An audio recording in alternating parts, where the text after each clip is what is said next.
Vous écoutez la leçon biblique de l'Église de la Science chrétienne indépendante de Plainfield, située à Plainfield, New Jersey, États-Unis d'Amérique. Leçon du dimanche 7 mai 2023. Sujet: Adam et l'homme déchu. Texte d'or, Ésaïe. Lève-toi, sois éclairé, car ta lumière arrive et la gloire de l'Éternel se lève sur toi. Lecture alternée. Ésaïe. Voici, les ténèbres couvrent la terre et l'obscurité les peuples. Mais sur toi, l'Éternel se lève. Sur toi, sa gloire apparaît. Des nations marchent à ta lumière, et des rois à la clarté de tes rayons. Réveille-toi, réveille-toi, revêt ta parure, Sion. Revêt tes habits de fête, Jérusalem, ville sainte. Car il n'entrera plus chez toi, ni incirconcis, ni impur. Secoue ta poussière, lève-toi, mets-toi sur ton séant, Jérusalem. Détache les liens de ton cou, captive fille de Sion. Car ainsi parle l'Éternel. C'est gratuitement que vous avez été vendus, et ce n'est pas à prix d'argent que vous serez rachetés. Éclatez ensemble en cris de joie, ruines de Jérusalem, car l'Éternel console son peuple. Il rachète Jérusalem. L'Éternel découvre le bras de sa sainteté aux yeux de toutes les nations, et toutes les extrémités de la terre verront le salut de notre Dieu. La Bible. Que tes œuvres sont en grand nombre, ô Éternel. Tu les as toutes faites avec sagesse. La terre est remplie de tes biens.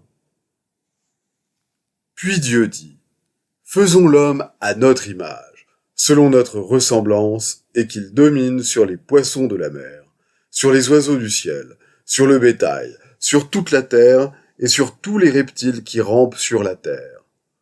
Dieu créa l'homme à son image, il le créa à l'image de Dieu, il créa l'homme et la femme. Dieu les bénit, et Dieu leur dit, soyez féconds, multipliez, remplissez la terre et l'assujettissez, et dominez sur les poissons de la mer, sur les oiseaux du ciel, et sur tout animal qui se meut sur la terre. Dieu vit tout ce qu'il avait fait, et voici, cela était très bon. Ainsi furent achevés les cieux et la terre, et toute leur armée. Mais une vapeur s'éleva de la terre, et arrosa toute la surface du sol. L'Éternel Dieu forma l'homme de la poussière de la terre. Il souffla dans ses narines un souffle de vie, et l'homme devint un être vivant. Alors l'Éternel Dieu fit tomber un profond sommeil sur l'homme qui s'endormit. Il prit une de ses côtes et referma la chair à sa place. L'Éternel Dieu forma une femme de la côte qu'il avait prise de l'homme, et il l'amena vers l'homme. Adam connut Ève, sa femme. Elle conçut et enfanta Caïn, et elle dit, « J'ai formé un homme avec l'aide de l'Éternel. » Elle enfanta encore son frère Abel. Abel fut berger, et Caïn fut laboureur. Cependant, Caïn adressa la parole à son frère Abel. Mais comme ils étaient dans les champs, Caïn se jeta sur son frère Abel et le tua. L'Éternel dit à Caïn, « Où est ton frère Abel ?» Il répondit, « Je ne sais pas, suis-je le gardien de mon frère ?» Et Dieu dit, « Qu'as-tu fait ? La voix du sang de ton frère crie de la terre jusqu'à moi. Maintenant, tu seras maudit de la terre qui a ouvert sa bouche pour recevoir de ta main le sang de ton frère. Quand tu cultiveras le sol, il ne te donnera plus sa richesse. Tu seras errant et vagabond sur la terre. » Commencement de l'évangile de Jésus-Christ, Fils de Dieu. En ce temps-là, Jésus vint de Nazareth en Galilée, et il fut baptisé par Jean dans le Jourdain. Au moment où il sortait de l'eau, il vit les cieux s'ouvrir, et l'Esprit descendre sur lui comme une colombe. Et une voix fit entendre des cieux ces paroles. « Tu es mon Fils bien-aimé. En toi j'ai mis toute mon affection. Or, à Jérusalem, près de la porte des brebis, il y a une piscine qui s'appelle en hébreu Bethesda, et qui a 5 portiques. Sous ces portiques étaient couchés en grand nombre des malades, des aveugles, des boiteux, des paralytiques, qui attendaient le mouvement de l'eau. Là se trouvait un homme malade depuis 38 ans. Jésus l'ayant vu couché, et sachant qu'il était malade depuis longtemps, lui dit « Veux-tu être guéri ?» Le malade lui répondit « Seigneur, je n'ai personne pour me jeter dans la piscine quand l'eau est agitée. Et pendant que j'y vais, un autre descend avant moi. »« Lève-toi, lui dit Jésus, prends ton lit et marche. » Aussitôt cet homme fut guéri. Il prit son lit et marcha. C'était un jour de sabbat.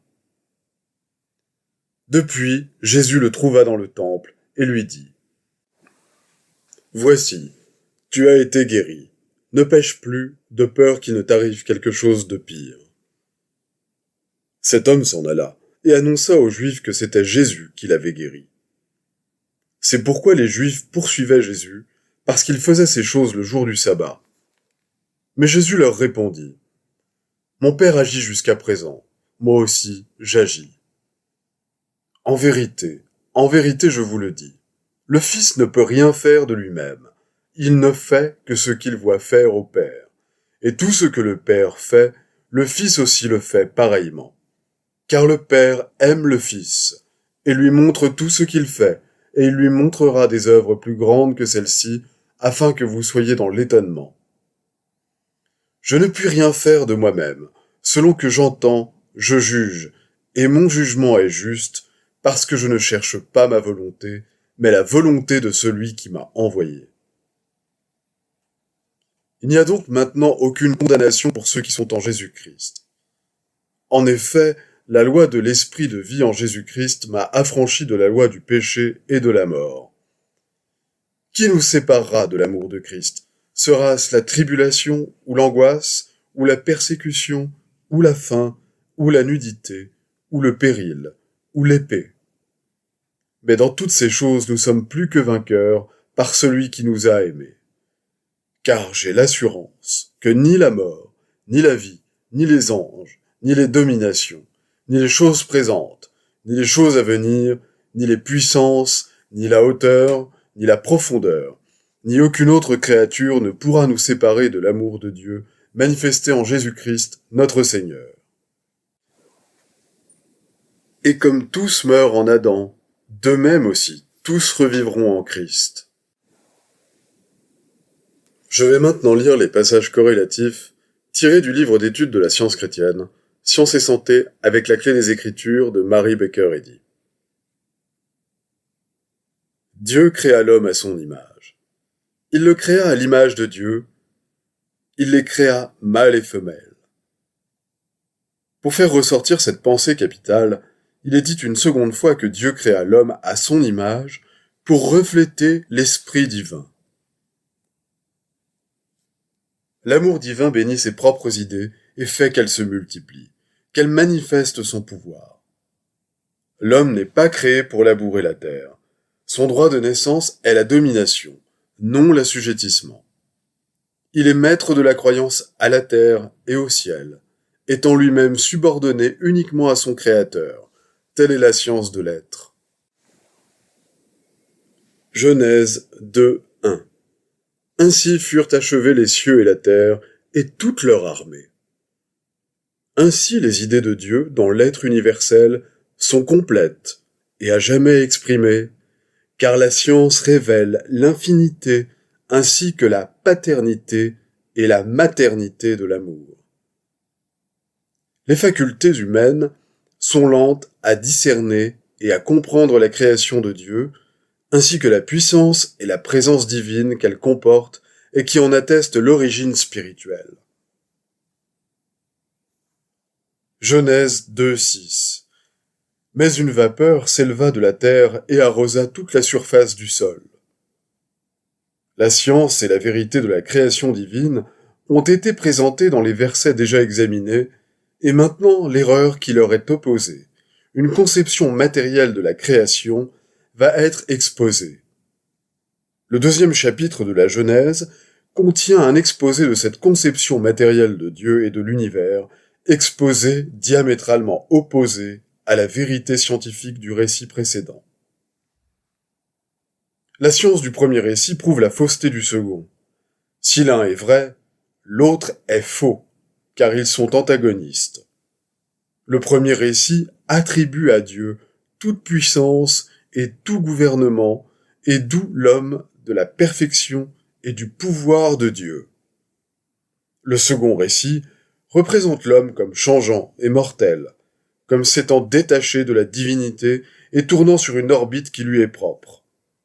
La science explique que l'existence séparée de la divinité est chose impossible. Ce second récit donne incontestablement l'histoire de l'erreur sous ses formes extériorisées, appelées vie et intelligence dans la matière. Dieu envoie-t-il la maladie, ne donnant l'enfant à sa mère que pour la courte durée de quelques années, et le lui enlevant ensuite par la mort? Dieu crée-t-il de nouveau ce qu'il a déjà créé?